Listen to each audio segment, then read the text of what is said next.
Hello and welcome to the Gothic Unicorn. Now today I'm doing something a bit different. A few weeks ago I was just sort of sat around and wanted to make something, not anything in particular. So I started playing with some bits and pieces that I'd found while I was tidying the craft room, and I created this. It's just an ornamental piece.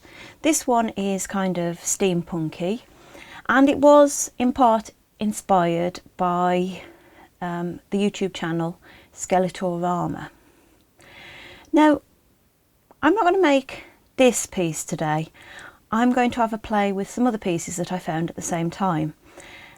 And I just want to show you that you can put together some quite random bits and pieces and make something quite unique and fairly cool to go into your miniature scene. As with the piece that I showed you that I made before, I'm actually going to be starting as a base with one of these.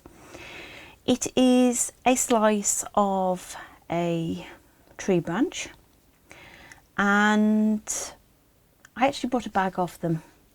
I know they're probably fairly easy to do yourself, and if you've got the woodworking skills to be able to cut something accurately, well, go right ahead. But I paid £1 or so for a bag with these in, and I think that they're quite good for this kind of purpose. Now, I'm not going to go with skulls in the first place. If I get carried away, we might do something with a skull a bit later. Instead, I'm going to be using this little thing. It's a cabochon, so it's flat backed, and it is a very, very shiny face.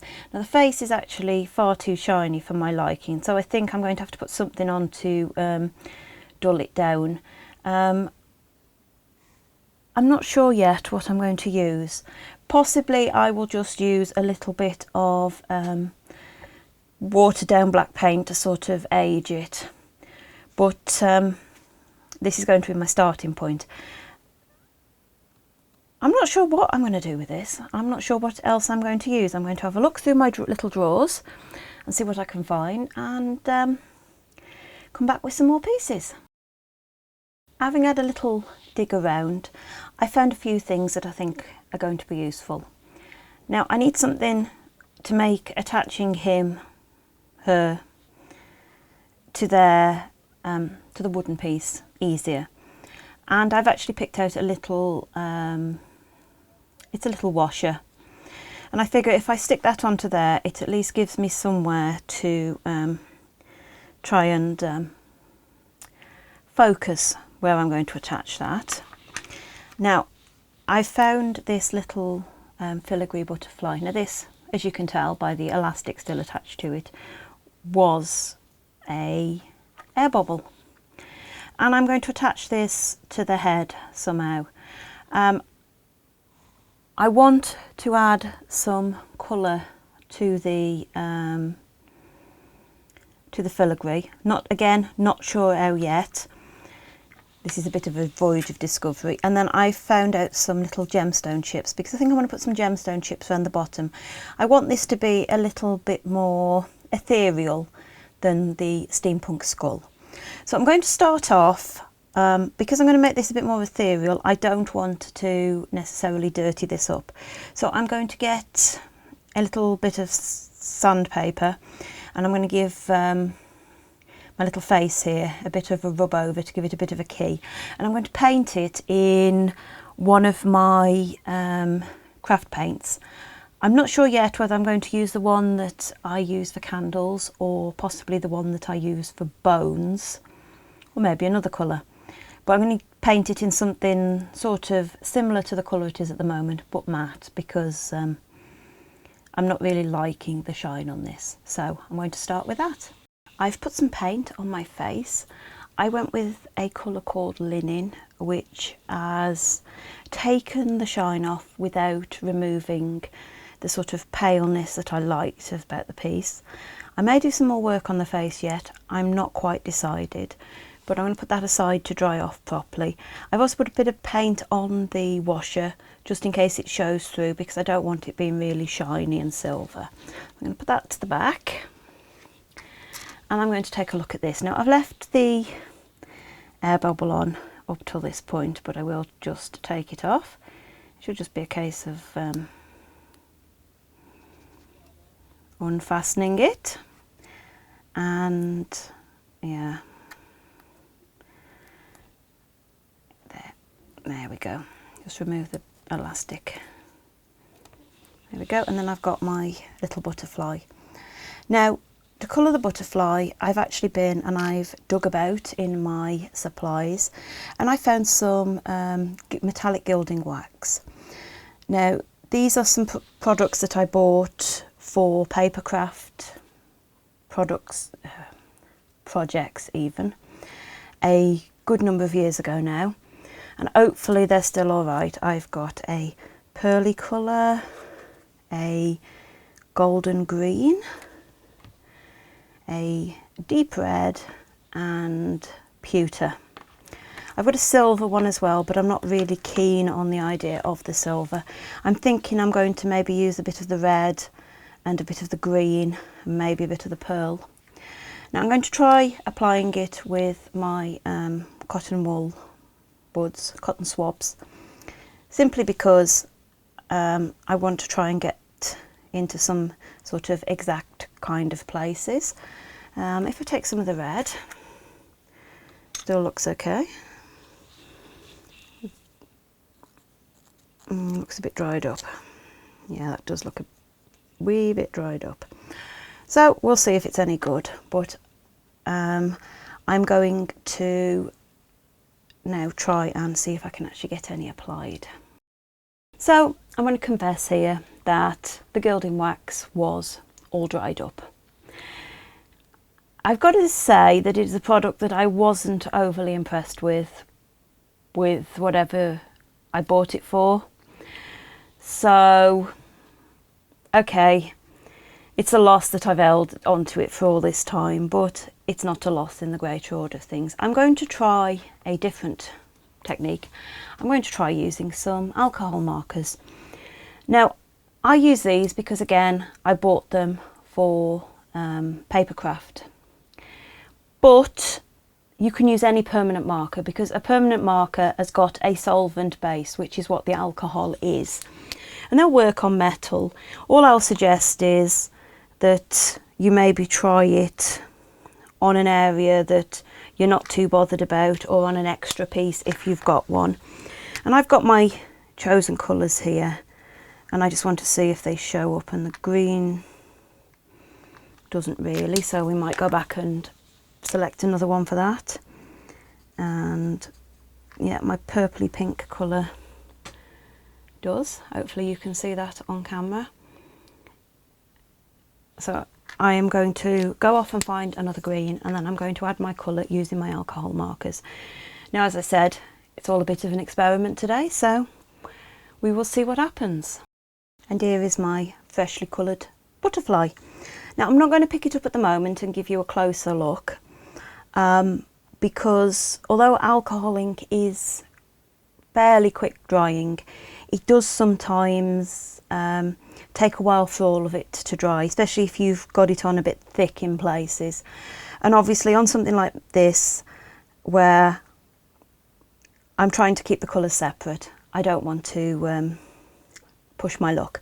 So I'm going to leave this to dry for a while, and then we're going to start looking at putting this piece together. I've given the pieces that I have painted and coloured a good while to dry. As you can see, you can hopefully see the two different colours on the wings of the butterfly, and then green on its body. I've also removed the little bit at the top that allowed the air elastic to stay in place. I removed that with just my little wire cutters. Now I'm going to stick this together using UV resin, because I've got different materials, but obviously you can use any glue that will stick your materials. All I will say is, if you're not sure, proceed with caution. If you're not sure if it will actually stick what you're using because you've never used it before, just you know, give it a little go and try it. Now I'm going to put some of my UV resin out on the side there, and I'm going to start with my little washer, which I'm going to catch in my tweezers here, and I'm just going to put a bit of the resin around the metal of the washer, just all around the bottom there, and then I'm going to put it into place the middle of my my little branch. And I've got my light, and I'm going to give this a moment to try and set it, and then I'm going to come back and I'm going to stick this so that it's stood upright using the washer as a base. Now I have attached my little head, as you can see, and I'm going to, it is quite firmly attached. It's one of the wonderful things about UV resin is it does give a really good bond, and you know, I quite like that. It looks like some kind of piece of modern art. I'd want to tidy up the paintwork on the base if I was going to leave it like that, but I'm not. I'm going to attempt to stick a butterfly onto the head. Now looking at this, I actually need to put resin onto 3 points because I'm not convinced that the body of the butterfly, not sure if that's the right word for it, I'm not up on my parts of the butterfly. I know they have wings, and I'm going to get some and put it on the bottom of the wings as well as on the bottom of the body. Now I'm hoping that just a little bit onto each of these points is going to be enough to attach the two together.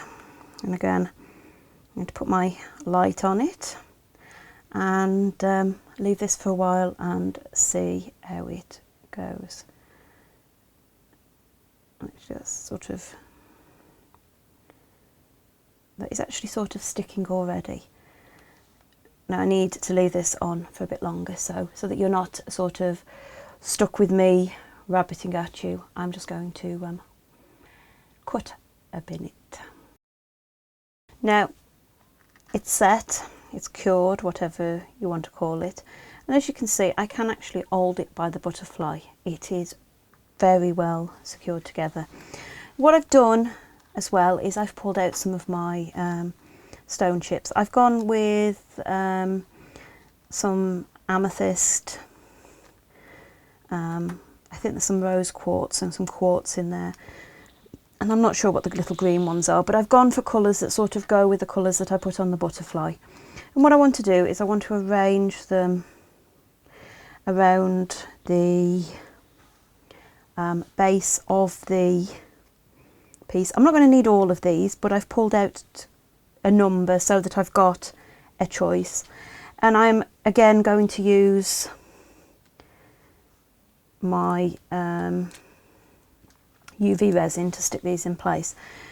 I'm not sure how many I'm going to need, but I think it's going to look quite effective.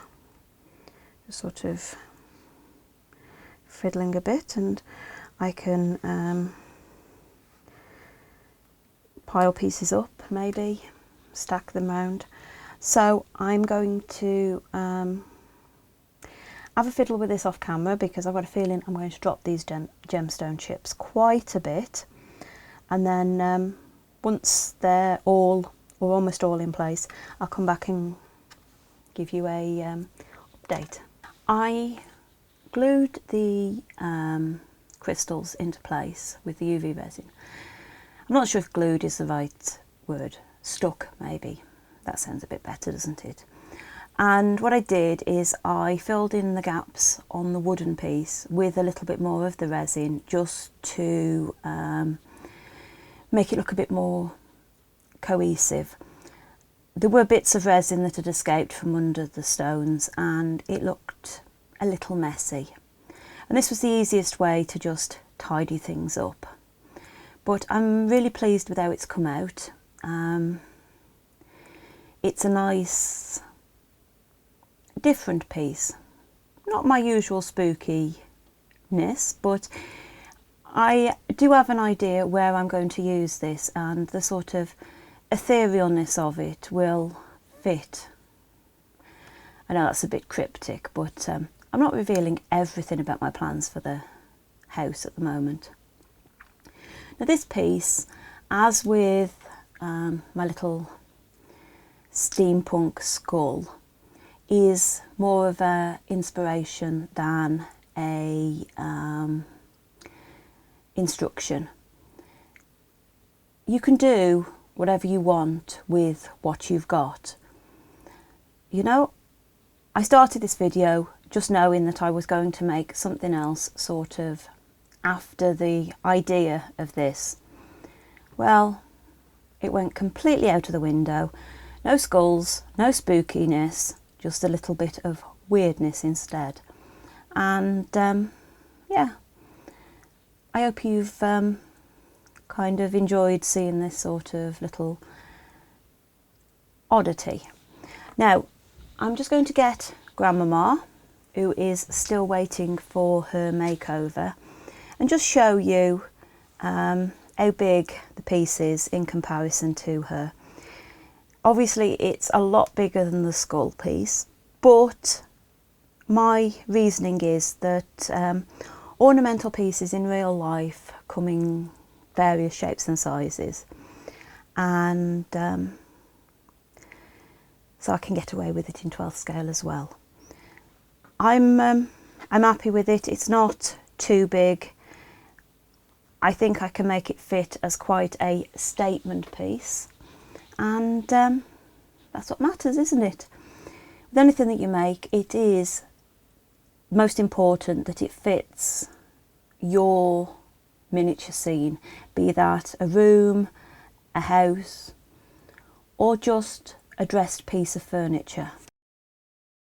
I hope you've enjoyed this video, and if you have, please like, comment and subscribe, and until next time, bye.